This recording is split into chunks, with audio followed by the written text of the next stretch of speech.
Chers téléspectateurs de GMTV+, vous êtes toujours dans le bœuf politique qui est très pimenté aujourd'hui et qui donne des mots de tête. Notre invité est toujours Alain Bellaté, grand pourfendeur de la mal-gouvernance ou bien de détournement au Cameroun, de deniers de fonds. Nous allons maintenant aborder un sujet qui touche l'humain, le travail, la violation du code du travail au Cameroun. Nous avions déjà commencé à aborder ce sujet-là précédemment. Maintenant, comment se matérialise cette violation du code du travail au Cameroun? La matérialisation du code du travail au Cameroun est un peu large et vaste. Nous avons le grand frère Bissala qui se bat, mais Bissala, il se bat très bien, mais ne pourrait arriver au bout qu'avec l'aide des gouvernants. Il ne peut pas aller contre cela. Naturellement, face à cela, vous avez des gens qui essayent d'œuvrer pour que ce pays avance. Quand vous voyez, bon, je serai obligé de le citer, le pasteur Noël Bissaï, qui a lancé un type de solidarité d'assistance maladie pour soutenir les compatriotes, se soigner à moindre coût, en finançant des officines, des hôpitaux, des dispensaires, qui pourront accueillir ce monde. À moindre coût, à 100 francs par jour, c'est à saluer. C'est à saluer parce que je peux vous dire que très proche de moi, j'ai du personnel, d'un membre de ma famille qui est affilié et que depuis la fin de ce mois de juin, reçoivent des cartes pour avoir droit aux soins à moindre coût. C'est-à-dire, je prends un exemple simple. Si vous avez à payer une opération à 100 000 francs, vous ne payerez que 10 000 pour vous, les membres de l'association. C'est à saluer. Quand je vois aujourd'hui qu'on parle depuis de 1000 milliards pour mettre la sécurité sociale en place au Cameroun, je dis nom de Dieu, Monsieur le Président, s'il vous plaît, arrêtez-nous ça. Faites arrêter ça rapidement, donnez à peine 50 ou 100 milliards à Noël Bissaï, vous prenez des parts dans sa Renapro Finance, et le Cameroun, tout le Cameroun, je crois en cet homme. Je vous dis, je ne l'ai jamais rencontré, mais ce que j'ai lu et ce que j'ai entendu de ce qu'il a lancé, c'est phénoménal. Je crois en cet homme. Je dis, Monsieur le Président, à peine 100 milliards, à trop exagérer de 100 milliards, vous achetez des parts dans son affaire et c'est parti. Vous aurez des dispensaires, vous aurez des hôpitaux un peu partout. Parce que quand je vois le plan triennal 2014, triennal, 2014-2017, tous les hôpitaux régionaux devraient être faits. Quand je vois encore quelques fanfarons venir se mettre devant des chaînes de télé pour nous dire le plan triennal, machin, mais Monsieur le Président de la République, je suis désolé, le plan triennal a servi à Mama Fouda de construire son immeuble à côté de la communauté urbaine. C'est tout. Pardon? Je dis, le plan triennal a servi à Mama Fouda de construire un immeuble déjà à côté de la communauté urbaine.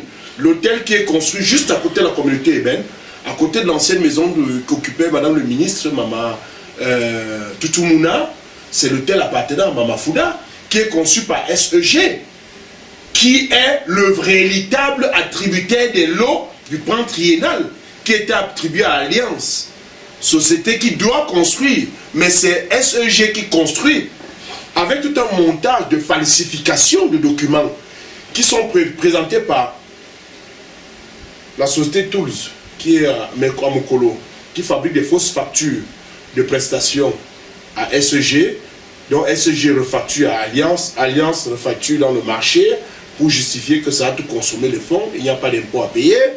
Tu as la société la grosse quincaillerie à côté du Zakam, derrière la PJ là, Sonecom, qui est dans cette même arnaque, fabrique des fausses factures à SEG, SEG les répercute à Alliance. Qui est le directeur financier de SEG? C'est le même qui est directeur financier d'Alliance. Donc la manipulation de fonds, le mouvement de fonds se fait tellement facilement pour gruger les impôts. Et vous avez quelques agents des impôts qui viennent là toucher les perdièmes, et tant pis la nation. Il faut dire que M. Mamafouda est l'ancien ministre de la Santé. De la santé publique. Alors vous dites que le plan triennal a servi de reconstruire un immeuble et bientôt les travaux vont reprendre à l'hippodrome sur un deuxième immeuble appartenant toujours à Mamafouda, construit toujours par SEG. Voilà. Et moi j'ai voyagé avec un de ces Libanais dimanche dans l'avion quand il a ouvert son portefeuille pour sortir le paquet de $. Je me suis demandé comment il est sorti avec. Oui, mais comment il a pu passer l'aéroport avec une telle somme d'argent? Oui, il est entré à Douala. Je vous donne l'information. Il est entré à Douala. Vous savez, parfois, je me demande, mais quand ces gens-là posent des actes pareils dans notre pays, et moi, si vous voulez, M. Mopa, M. Fatouin Mopa, qui est M. Mopa déjà? Le directeur général des impôts, je vous prie de prendre contact avec moi pour ce dossier SEG. Je vous le donne mâché. Vous n'avez que à lire et à vérifier afin de décider si vous y allez ou pas. Parce que là-dessus, vous avez des factures, même monsieur le directeur général de douane, parce que vous avez des factures qu'il fabrique localement, prétestant que le matériel vient d'Europe, alors que c'est Sonecom qui leur a livré le matériel, fabriqué à Douala. J'ai tout cela dans une clé USB, j'ai tout cela imprimé dans un coffre à Douala, je vous le dis, c'est à Douala, vous n'allez pas savoir où. C'est très grave. La situation est extrêmement grave. Combien les gens ont décidé de détruire notre pays, ce Cameroun qu'on aime tant. Moi j'aime beaucoup ce pays. Et pour moi je le dis haut et fort, c'est le plus beau pays au monde. Je ne sais pas pour les autres, mais moi le Cameroun c'est le plus beau pays au monde. Et c'est ce que j'ai le plus cher. Peut-être parce que mon père est le tout premier commandant de brigade de ce pays, que j'ai l'amour de ce pays comme ça. C'est mon père est commandant de brigade en 54. On est encore au système colonial. Donc je dis, Monsieur Mopa, je vous invite à prendre contact avec moi rapidement pour qu'on essaye d'épiloguer sur ce dossier SEG. Parce que vous verrez le montage. Monsieur le ministre des marchés publics, SEG est suspendu des marchés publics, mais est le véritable réalisateur du plan triennal attribué à Alliance, qui est sur la route du palais du Mont-Fébé.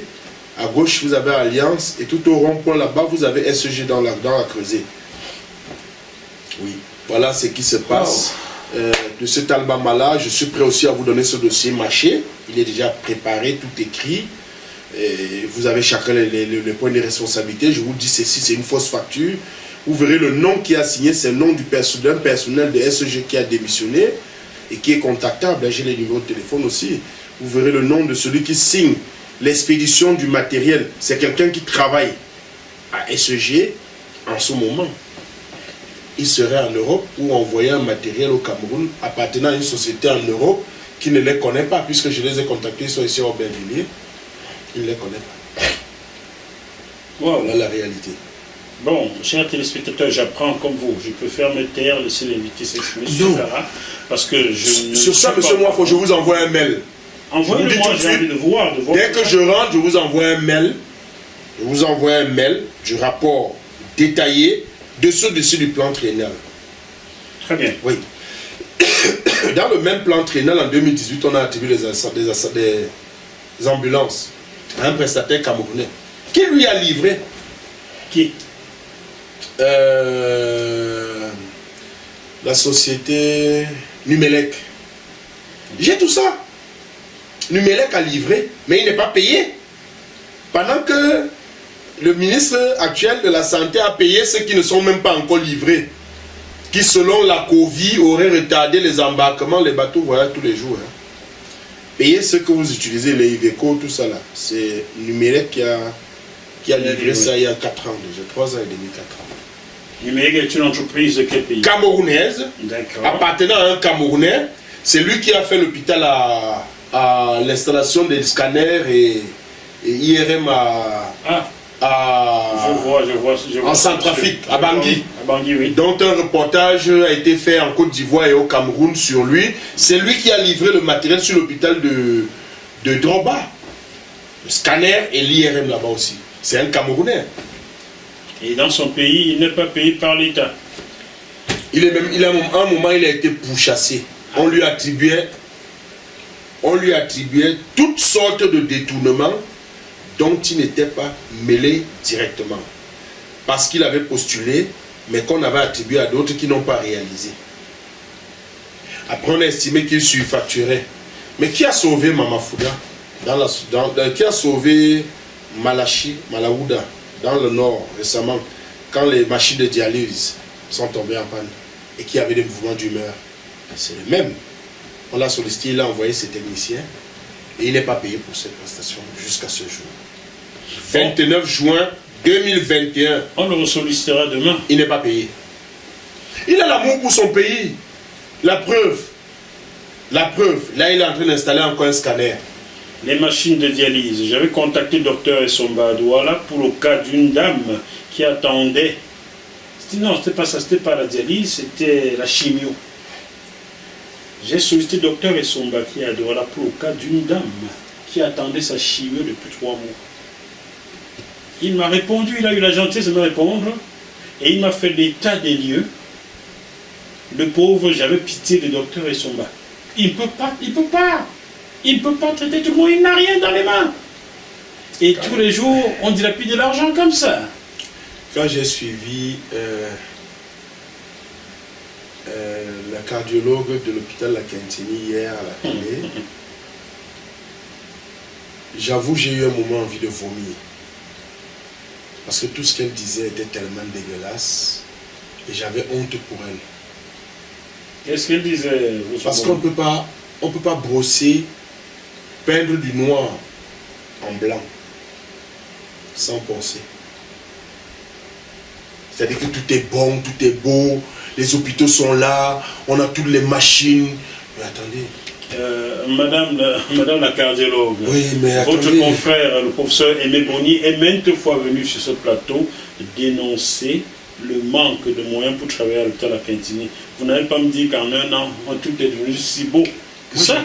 Moi j'ai dit, et quand vous entendez ça, même il y a aussi un autre là, Elisang, qui a dit sur un plateau, je crois que c'était de la revue de la presse ou sur Canal 2 la dimanche, que le plan triennal, et il parle avec assurance, hein. Il oublie que le plan triennal c'est en 2014, hein. Et nous sommes en 2021. Donc 7 ans après, son plan triennal est toujours triennal. Toujours. On aura les hôpitaux dans 3 ans encore. Donc triennal, c'est bien 3 ans. Dans 3 ans. Lancé en 2014, donc il se termine en 2017. Depuis. Et 4 ans après, il parle encore du plan triennal. Oui. D'accord. Le problème, c'est certains ont l'impression que les Camerounais sont aussi aliénés qu'eux. Hein. Ils pensent. Quelqu'un m'a un jour dit, quand on parle de ce pays, on a l'impression que c'est un pays virtuel. Non, le pays est réel. Mais c'est les esprits de certaines personnes qui sont virtuelles, M. Moifo. Le plan triennal. Oui, et il disait ça hier avec tellement d'assurance que les hôpitaux sont en train d'être faits, les gens bavardent pour rien. Mais on est en 2014 et quand on lance le plan triennal du président. On était parti sur les violations du code du travail au Cameroun. C'est vrai qu'on a prévu de faire un fourre-tout. Et le fourre-tout, on y est pleinement. Les violations, je demanderai au secrétaire général de l'Assemblée. Et secrétaire Gaston Combat. Il est du même village que vous? Oui, il est même de mon arrondissement. D'accord. Qu'est-ce que vous lui demandez à Monsieur Combat? Il est du Cap. De Combat, quand on est secrétaire général de là où on vote et on adopte les lois, on ne peut permettre des violations de loi. Donc il lui-même d'abord doit se réviser à respecter les lois de la République qui sont votées et adoptées par eux. Primo. Secondo, on ne peut accepter les agents d'entretien dans un lieu s'ils ne sont pas connus de la CNPS. La Caisse nationale de prévoyance sociale. Un peu comme la sécurité sociale en France. En effet. Je me retournerai vers le président Sonnet, la Cour suprême, pour lui dire qu'il faut qu'il voie le cas de M. Ndema, qu'il se saisisse personnellement de ça. À la Cour suprême depuis 41 ans, il n'est pas connu de la CNPS. C'est pas possible. La Cour suprême. Oui. Il n'est pas connu de la CNPS. Même s'il Et était... tout le personnel de la Cour suprême n'est pas connu de la CNPS. Pardon? Tout le personnel d'entretien des sols de la Cour suprême, tout le personnel d'entretien des sols de la Cour suprême, dont le personnel de ménage, mise par l'entreprise NICAM, n'est pas connu de la CNPS. Tout ce personnel, vous allez à la CSPH, tout le personnel d'entretien là-bas n'est pas connu. Vous allez à ONU-SIDA, tout le personnel instruit là n'est pas connu. ONU-SIDA, c'est quand même... Ça ne veut rien dire. Même au PNUD, qui est l'organisation représentant l'ONU, même au PNUD, 20 ans ne déclare pas son personnel et est soutenu par les gens de l'intérieur.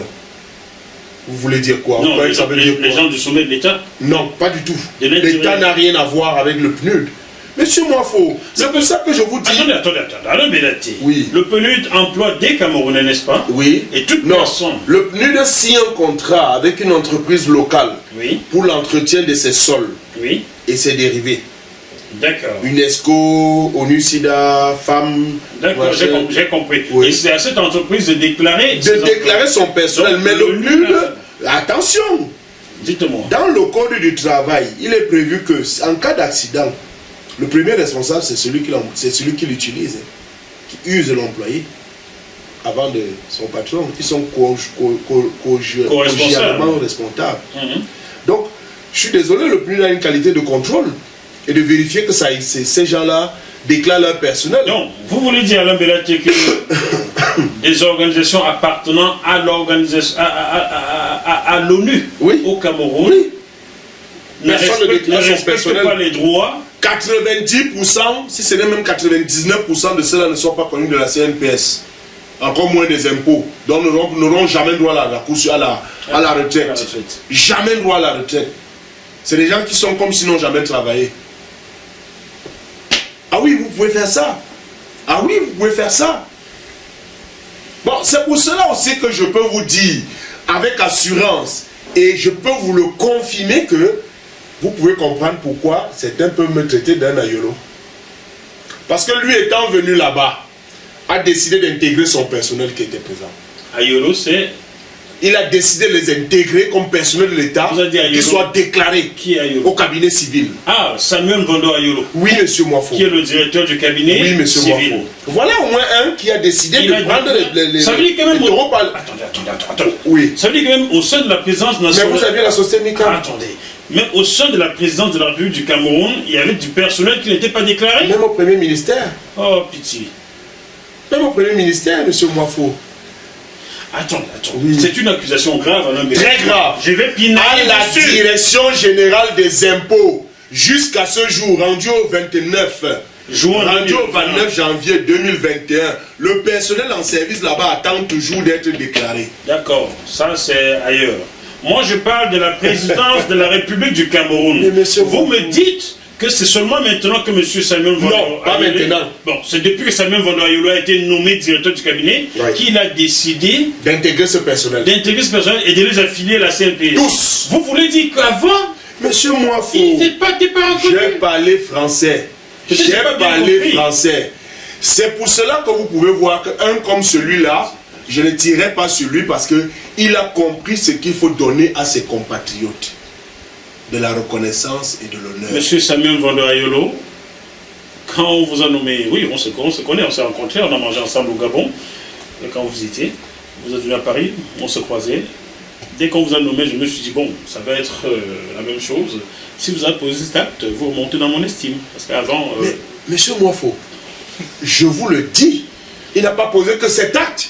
Il a intégré le personnel de maintenance des ascenseurs et de la climatisation. Ça veut dire que ce personnel n'était pas intégré par affilié. C'est ce que vous avez compris. Attendez, au sommet, à la présidence de la République, chers téléspectateurs, pour vous qui êtes en France ou aux États-Unis, imaginez un peu, le personnel de ménage de l'Élysée, pas intégré, pas affilié à la sécurité nationale, la sécurité sociale. Imaginez le personnel de la Maison Blanche aux USA. Pas intégré, pas affilié à la sécurité sociale. La Cour de cassation, est-ce que vous c'est l'équivalent de la Cour suprême chez nous. Monsieur Moifo, Le pire du scandale, le pire, ce n'est pas ça. Monsieur Moifo, le pire, ce n'est pas ça. Le ministère du Travail, sur lequel Grégoire Owona pinaille de savoir travailler, de faire des instructions du président de la République, le personnel qui travaille là-bas n'est pas déclaré à la CNPS, n'est pas connu des impôts. Voilà la réalité. Je suis un être humain avant d'être journaliste. Hein. Permettez-moi d'être émotif quelquefois. Le personnel en service avant celui qui est là aux impôts, à la direction générale des impôts, et celui qui est là en ce moment, dont certains ont été reconduits. La direction des impôts, c'est lui qui collecte les taxations. D'accord? Oui.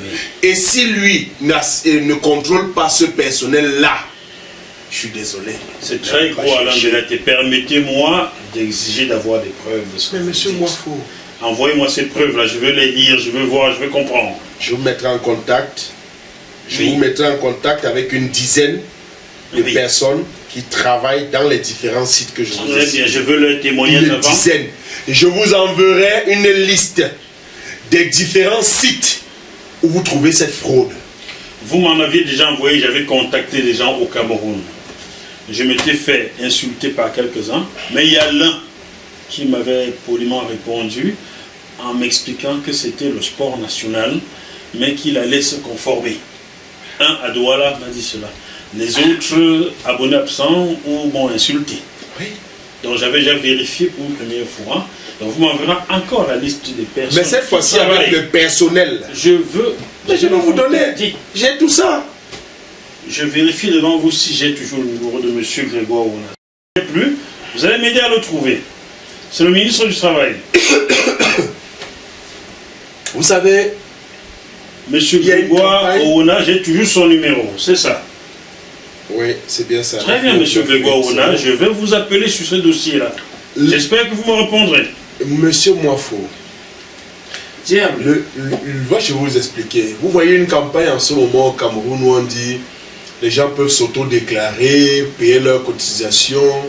Mais attention, je suis désolé, c'est une violation de la loi. Le Code du travail dit que si vous m'employez, vous me déclarez.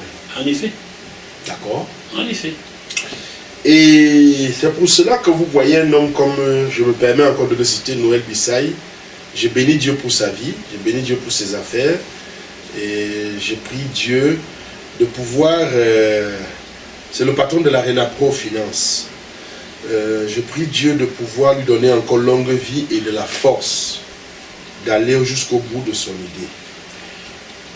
Priez surtout les hommes qui dirigent ce pays. Il a mis en place une assurance qui permet à tous les Camerounais de payer 100 francs, 500 francs par semaine, 100 francs par jour, pour pouvoir bénéficier des soins à moindre coût. Je vous disais tout à l'heure, pour une opération à 100 000, il faut payer 10 000. Combien faut-il payer par an pour s'affilier à son assurance? Au bout d'un an, que vous avez droit à la carte de membre. Parce que quand vous entrez, quand vous aurez fait un an de cotisation, vous accédez à la carte de membre. Oui, combien faut-il payer à l'année? À l'année, ça revient à peine à 26 200, je crois, 26 200, 27 200. Ça vaut le coup de payer pour quelques membres de la famille là-bas. Oui, monsieur Moifo. Moi, j'ai des amis, j'ai une grande sœur qui m'a contacté pour ça. Je vais la citer, Marie-Claude Djan, qui est avocate ici. Marie-Claude Djan? Oui, c'est ma grande sœur. Ah bon? Oui, c'est ma grande sœur qui m'a contacté pour ça. Quelquefois, par Facebook, là, on se parle, mais bon... Voilà. Je vous dis que ce pays est formidable et regorge des personnes formidables, comme ce monsieur, Noël Bissaï, avec la Renapro et Royal FM, que vous voyez sur Facebook en direct. Royal FM, c'est sa radio? C'est sa radio, c'est sa radio. Moi, ça me... Voilà, je serais très heureux de collaborer avec des radios comme ça. Oui, c'est sa radio. Pour 0 francs. C'est quelqu'un qui a investi pour édifier les compatriotes. Et c'est pourquoi je vous dis, je rends grâce à un homme comme ça et à sa vie, que Dieu lui permette d'aller davantage dans son idée et que le Cameroun lui permette de travailler. Au lieu de mettre 1000 et poussières de milliards dans Medellin, assurance, machin, tout pour la sécurité sociale, en prenne pour 200 milliards ou 100 milliards dans son affaire et entre dans l'idée de l'homme et récupère le projet pour le mettre en œuvre, l'implémenter. Parce que chez nous, tout est scandale. Les Chinois nous ont donné des avions, ils nous ont vendu ces avions. Les Chinois nous ont donné des avions, ils nous ont vendu, facturé. Les gens ont trouvé moyen de facturer. Donc, je pense que le président de la République, il peut m'écouter là-dessus parce que je sais qu'il vous suit. Le président de la République tous les jours. Vous savez qu'il me suit, il ne me suit pas du tout. Non, il vous suit. Si le président Paul Biya me suivait, beaucoup de choses auraient changé. Non, il y a beaucoup de choses qui bougent, monsieur. Dites-moi que peut-être Samuel Vondariolo, de temps en temps, me suit, je croirais, mais pas le président de la République, me suit pas du tout. Non, monsieur, moi, je vais vous dire. Attendez, Alain Bellaté. Oui. Je vais vous dire le président qui me suit à l'Afrique centrale. C'est Denis Sassou Nguesso. Un émissaire a voulu, j'ai dit non. Je ne veux pas aller le rencontrer. Comme j'ai refusé de rencontrer Compaoré, j'ai refusé un tas. Je ne veux pas. Mais je sais que Denis Sassou Nguesso me suit de temps en temps, mais le président bien non, il ne me suit pas. Il vous suit, monsieur Mwafo. Ok, qui me suit donc. Et croyez-moi que vous allez voir des actions dans ce sens très bientôt. Pour revenir à nos violations. Il va m'appeler pour diriger son tam-tam, la CRTV? Non. Parce que je nettoierai toute la CRTV. J'ai vu tout le monde là, on commence à zéro. Hein. C'est un tam-tam. Ça, je ne me mêle pas à cela. Je ne me mêle pas à cela parce que la CRTV, c'est une belle affaire, mais dont j'ai peur. Très peur. J'ai très peur. Parce que quand vous voyez le scandale qu'il y a eu récemment avec les revirements de certains de nos hommes, politique, vous comprenez combien le président pourrait se retrouver seul demain. C'est très dangereux. C'est très dangereux. J'ai non plus de conviction. Moi, je continue à vous dire que M. Mwafo, le président, vous suit. Bon. Et croyez-moi qu'il a besoin des gens comme nous pour dire ce qui est et pour contredire ce qui est. Donc, pour continuer dans la violation... Il a besoin des gens comme nous. Et ma tête est mise à pied au Cameroun. Je vous ai dit, c'est quelques égarés qui croient qu'en posant un acte ignoble, moi je serai au bénéficieront, déjà le visage, je vais venir, si vous voulez m'arrêter, vous m'arrêtez. Bénéficieront d'une promotion ou d'un grade. Alors que non. C'est ce que je vous dis, alors que non. Donc pour continuer dans la violation des règles dans notre pays, vous voyez certaines personnes qui décident de ne pas payer les factures parce que l'État sera responsable. En refusant de payer comme ça, c'est l'État, puisqu'ils signent au nom de l'État. Mais ils oublient une chose, il y a une procédure récusatoire qui permet à l'État de se retourner contre l'individu qui a commis l'acte, de bloquer la signature qu'il fallait qu'il pose. Il y a les individus d'accord, le Haut ministère des Finances, en 2014, là, j'ai vu un fabricant de coffre-fort à Douala souffrir pour qu'on lui paye les 21 coffres-forts qu'il a fabriqués et livrés. Je ne dis pas qu'il a acheté et livré. Ce garçon, j'ai été au collège Victor Fotso avec lui. Donc je sais, j'ai témoin de son travail. Quand il vient ici en France, nous allons dans les entreprises où il achète des pièces détachées. Je l'accompagne. Ces coffres-forts sont certifiés dans ce pays. Il en a livré 21 au ministère des Finances au Cameroun. Il a mis 3 années pour se voir payer. Même pas, il n'a même pas eu 80% de son argent. Les gens ont pris les 10%, les 20%, les conneries comme ça, par-ci, par-là. Et après, vous dites que vous encouragez l'entrepreneuriat des jeunes Camerounais. C'est la patate qui choisit d'être mangée crue. Oh, est-ce qu'il est entré dans un système où lui-même il a d'abord violé les règles pour pouvoir entrer? Je ne sais pas. Vous vous doutez bien que lorsqu'on connaît Jackie Mwafo, il y a des choses qu'on ne peut pas faire. Oui. Alors j'ai suivi le dossier, je lui ai dit rien. Au bout de 2 ans, son entreprise coulait puisqu'il a pris ses fonds pour fabriquer ces 21 coffres-forts qu'il a livrés. Donc le gars coulait, il n'y avait plus rien, même pour les enfants, il ne pouvait plus rien. J'entends bien, M. Mwafo. C'est comme pour revenir tout à l'heure à l'Assemblée. Celui qu'on appelait Mahamataba, qu'on appelle Mahamataba, m'avait dit quand on vient prester ici, il faut qu'on amène ses moyens. Et c'est ce genre de personnage que vous mettez à des postes aussi clés qu'il avait été mis. C'est pour ça que le président de l'Assemblée, je peux lui dire 20 sur 20 sur le départ de celui-là.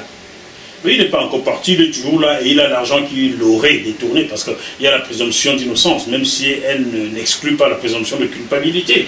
Il est toujours là, personne, aucune justice ne l'a inquiété. Le président de l'Assemblée peut organiser un audit Je vous dis sur les bibles.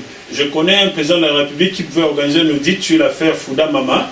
Jusqu'aujourd'hui, on l'a même nommé, il a été promu, M. Mama Fouda. Donc chaque année au Cameroun, plus on a fait des bêtises, plus on est promu. Oui et non, pas toujours. Moi je crois en ce pays, ma foi. Je crois en ce pays. Et je suis convaincu d'une chose, c'est que on ne va pas tarder de décoller. Ah bon? Oui. L'émergence 2035, là, vous y croyez toujours? Non, moi je ne suis pas dans les déclarations. Je suis pas dans les 2035, déclarations. c'est dans moins de 14 ans désormais. Je ne suis pas dans les déclarations je suis pas dans les déclarations des personnes. Je suis dans le vécu. Hein? Avant au Cameroun, vous aurez difficilement la possibilité de voir des gens qui lançaient des hashtags ma CNI, hashtag mon passeport, hashtag ma carte grise. Maintenant, ça y va. Et c'est sur ça que je suis convaincu que ce pays va bouger. Il faut surtout qu'ils bougent et que les hauts fonctionnaires justifient de leurs avoirs. Des grosses baraques qu'ils ont construites, des grosses voitures qu'ils ont, qui justifient à partir de leur salaire. Rien que sur cette base-là, la justice n'a pas besoin de travailler. Samedi 26.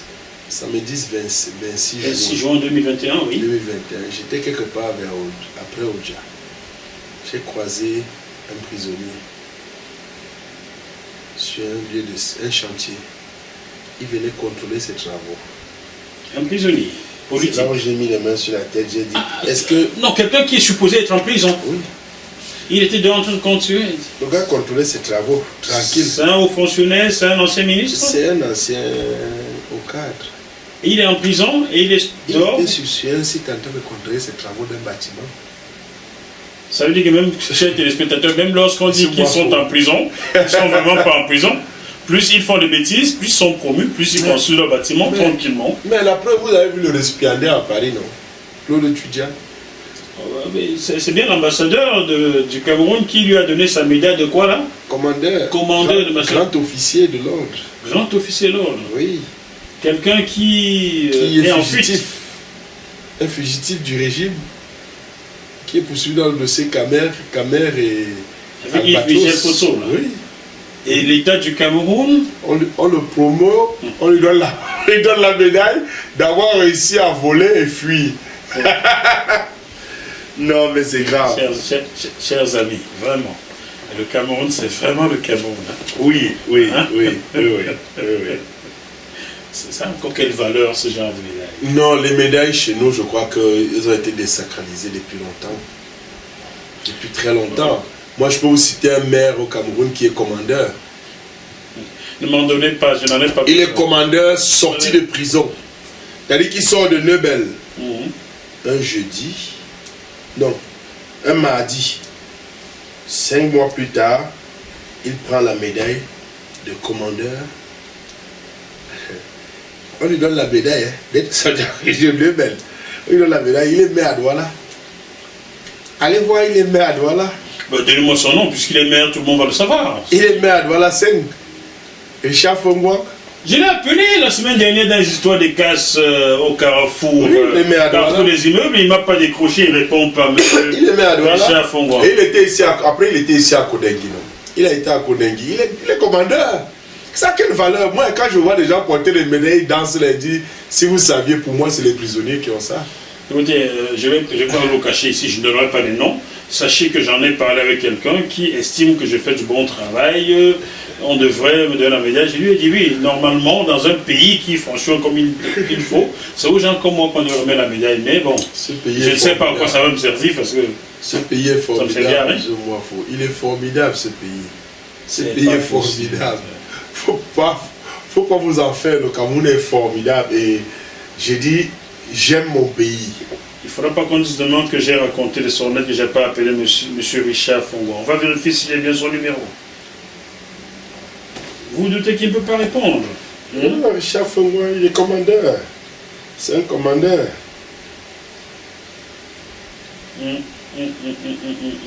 C'est bien ça, non?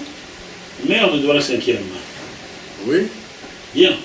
Oui, c'est ça. Il a un numéro MTN aussi. Ça, c'est orange. Oui.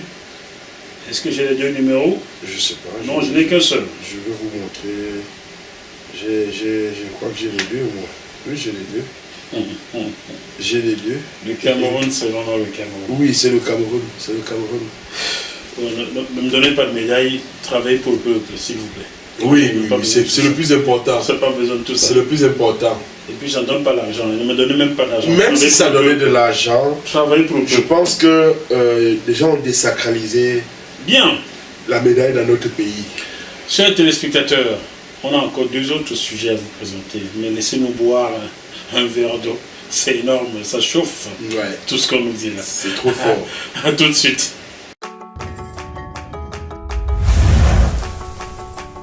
Vous êtes sur JMTV+.